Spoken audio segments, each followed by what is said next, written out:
Hello and welcome to the first MonkeyBytes podcast. Here with NetMonkeys, I'm joined with the Managing Director of Orchard Safety, Sam Neal. Sam, Hello. how you doing? I'm ready to go. Thank you. Thanks for having me. Yeah, no, you're both welcome. Let's get first things out of the way. Tell us a little bit about your business, Orchard Safety, and where you are now. So Orchard Safety, health and safety consultancy. So we're three and a bit years old. We provide hands-on health and safety support to SMEs, so small businesses that can't have or don't have the health and safety resource internally. We provide and deliver a kind of suite of health and safety training courses. And then we provide, I guess the best way to badge it would be additional resource to larger organisations that have got, a particular project that they need some more people or more bodies thrown at, or they're looking to do things slightly differently and just want a consultant support as they do it. Cool. I say it's not a million miles away from what we do with IT. You do with safety, then? Probably very similar. Yeah, it's that kind of overall support function, isn't it? Where organisations can't do it internally, so they look outside to bring someone in that can. Yeah, fair enough. I mean, I've known you now, about 9-10 months from when we first met. Yeah. So sort of over that time, and indeed before, while running, sort of let's run through some of the challenges you might have faced sort of as you've grown the business. God, how long have you got? Some of the challenges we've faced. I think one of the biggest challenge that I have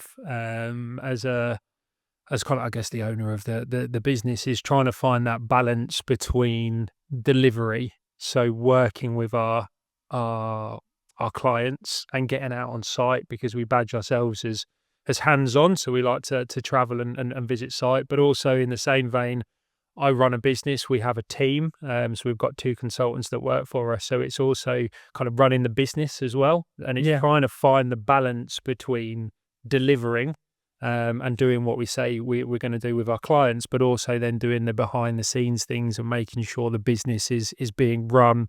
We're supporting our team. We're creating an environment in which they can flourish and really excel and be the best that they can be. I've not got that balance right. I'm still trying to find the balance, and so that's probably been one of my biggest challenges, because you end up just swapping the 9 to 5 for 24/7. Yeah, I mean, with Orchard being a relatively young business, Yeah. You're often going to have to do that sort of trial by fire, and then when you don't get that that mix necessarily right first time, it's about adapting on the fly. Yes. Yeah. And that is, I guess every small business owner will have come across those challenges of almost learning how to do things as you go, and then trying to find the right people and the right support to help you along that journey, which is kind of why we started that conversation at that event last year. I was very aware that we didn't have the right IT infrastructure. Coming out of the chat to you. Yeah, and here we are now. Now, absolutely, at the Kin Power Stadium, all those Was it? Yeah. all the Premier League miracles. Yeah. But yeah, I think, as you say, getting that balance, not dissimilar to getting the right sort of blend on your coffee. Yeah.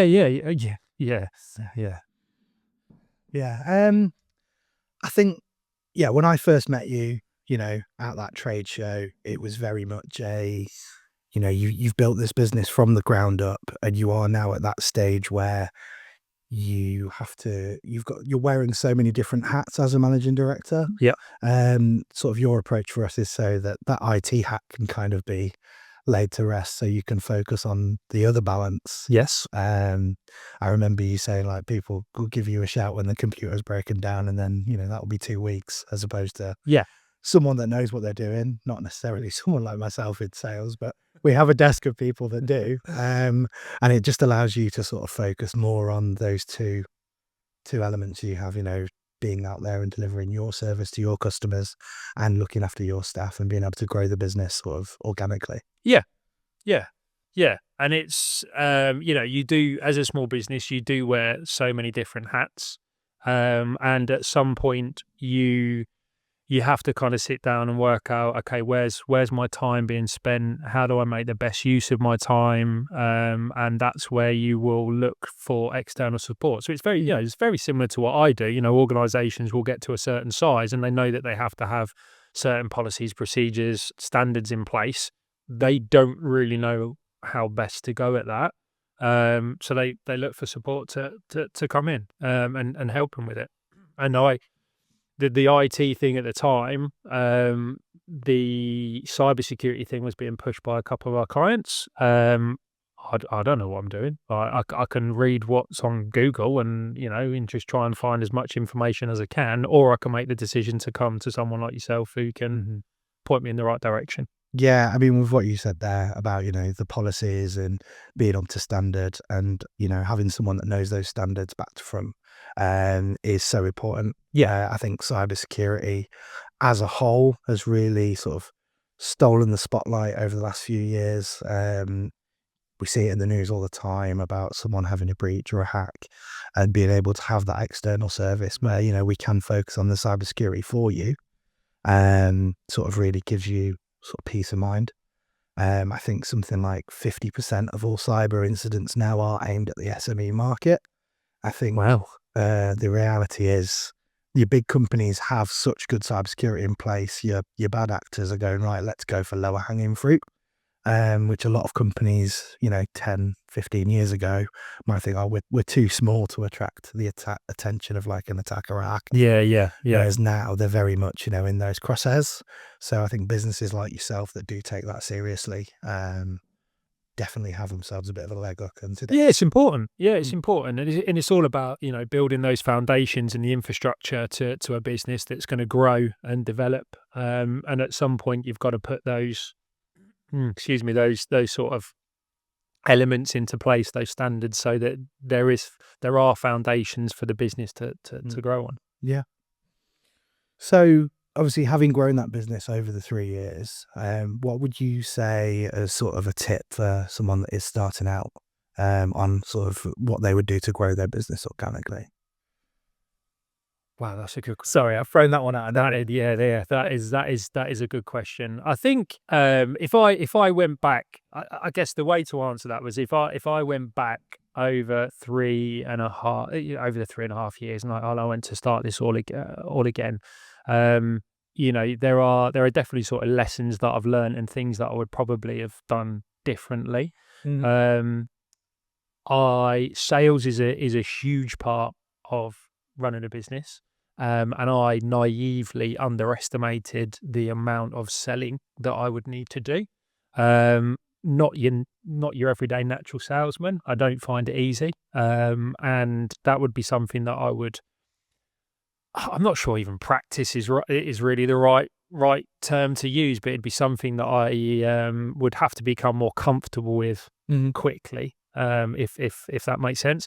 I think finding a really, really good support network is really important. So that's not even necessarily going to other suppliers, but just, finding groups of other small business owners where you feel safe to ask the silly question, because there are people that are there that can help and support and nudge and sort of guide in the right direction, sort of put the arm around you figuratively, if you like, and give you a steer as to the right direction.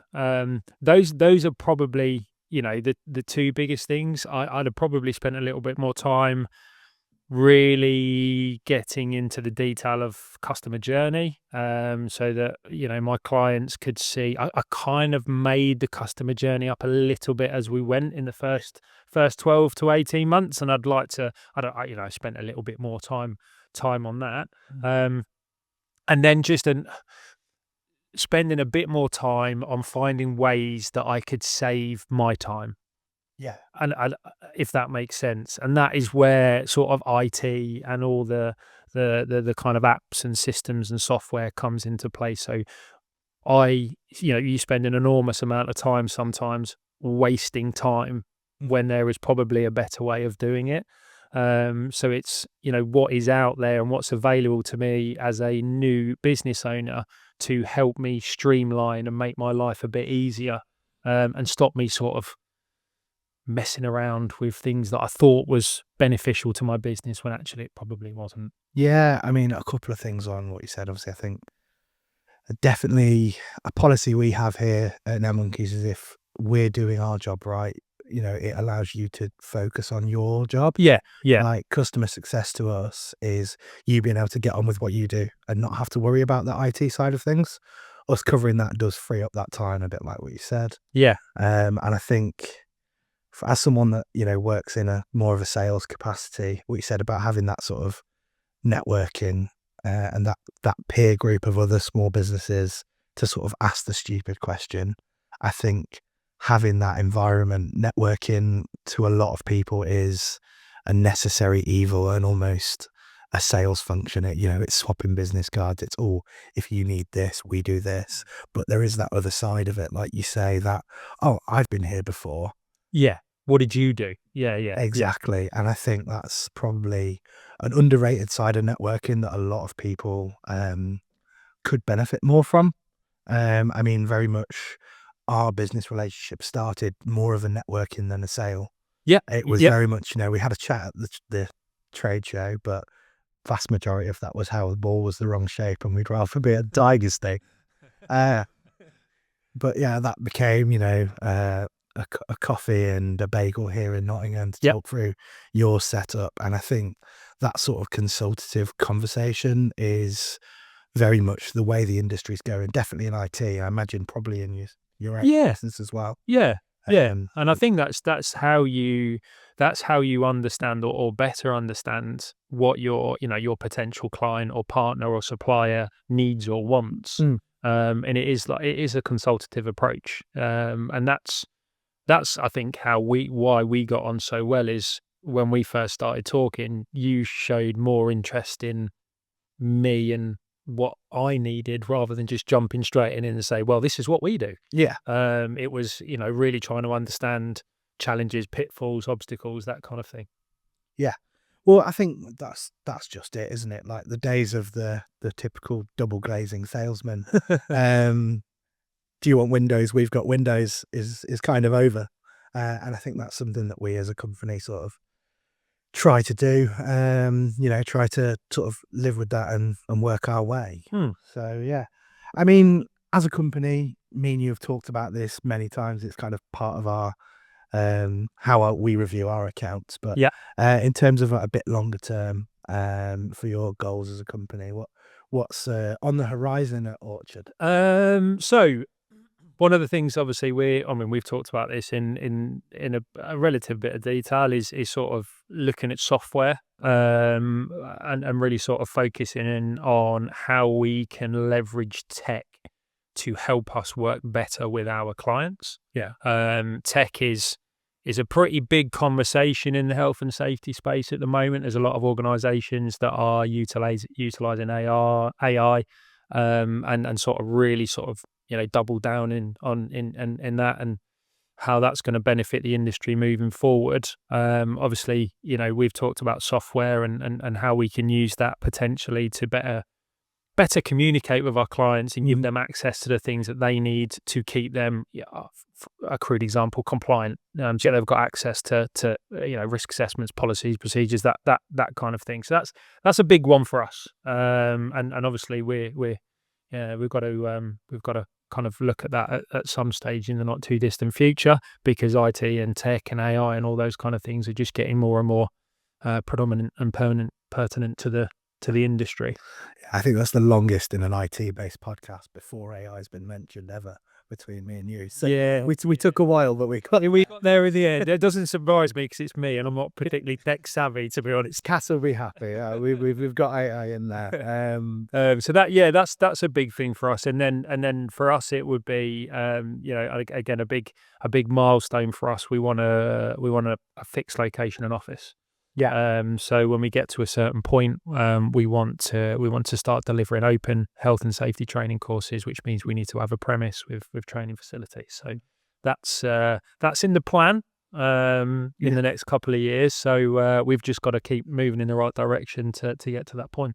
Yeah, no, absolutely. I mean, you've already got like plans for a growth of a new staff in the time that we've worked. Yeah. So, you know, you're definitely headed in the right direction. Yeah. Obviously with you guys having people that constantly work from home, sort of collaboration post lockdown has all been Teams, Zoom. Yeah. How do you find, like, do you still have the coffee break with staff, being able to have that informal chat, and do you find that that useful as a business? Yeah, it's something that I need to get better at, as a a director, if you like, of a business or a business owner. We use, typically we communicate via WhatsApp on the phone. We'll use Teams, so I'll try to get my team together weekly on a Teams call. We're not a million miles away from each other, excuse me, but it's not just a pop into the office kind of scenario, because we don't have that footprint. So we leverage that, and then once a month we do our best to meet face to face. I still think that is an important way of communicating with the team, getting them together.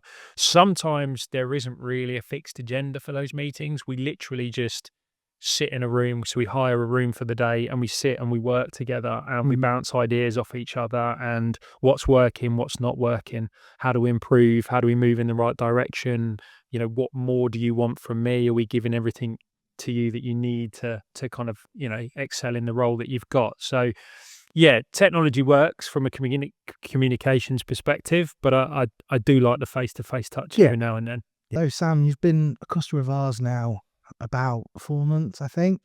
Yeah, so we met probably about 10 months ago. And sort of got a real feel for your business beforehand. So now obviously we've took on the IT support and allowed one of your many managing director hats to go in the cupboard, never to return. So sort of the time that's freed up, what's that now being used to work towards? Well, it's taken up by delivery, unfortunately. But no, the sort of long term for us is that continue to grow. So we're currently recruiting for a third consultant, so that will bring us to a team of 5. We want to continue that growth, and obviously that's where that IT support comes in. Really handy for us, because I don't need to worry too much around what IT do I need? I just come to you guys and you solve that problem. Leveraging and looking at how IT can support us better moving forward. So how we use IT to better support our clients. IT is massive in, or tech is getting bigger and bigger in the safety space. So it's how do we use that to become a better consultancy, but also how do we use that to better help our clients is going to be a massive conversation. And obviously AI is getting bigger and bigger, and there are businesses out there that are leveraging AI in the safety world to make places safer to work. And the big one for us, I guess, big milestone for us is an office. So at the moment, team work from home when they're not at client sites. I work from home in a little office in the garage, but we'd love to have a physical permanent footprint. We deliver a lot of safety training, and I'd love to be able to start delivering open training. So when people come to you, to do that, we want to have a training space, and I'm quite particular about how that looks and the things that we've got in there to make that an immersive learning environment. So that's probably two years away or something like that, but that's going to be a big milestone for us. I can certainly think of a couple of companies that started in a garage that have at least one office now. So if they keep going on that direction, then we'll be happy. I think that's about all time we've got, to be honest. Again, absolute pleasure having you on, Sam. No, thank you. Obviously, we have our chats probably once a quarter where we sort of review it, but as a bit of a thank you for coming to us, we've got you a bit of swag as well. Thank you very much. Your socks are going to be looking super funky. But yeah, it's been a pleasure, mate. That's great. No, thanks for having me. Yeah, thanks. Cheers. Oh, we've got to take a bite. Oh, okay. Yeah, we've got some goodies as well. I'm going to go with the cinnamon one. So best of luck. This is going to get messy. Good health. Oh, no.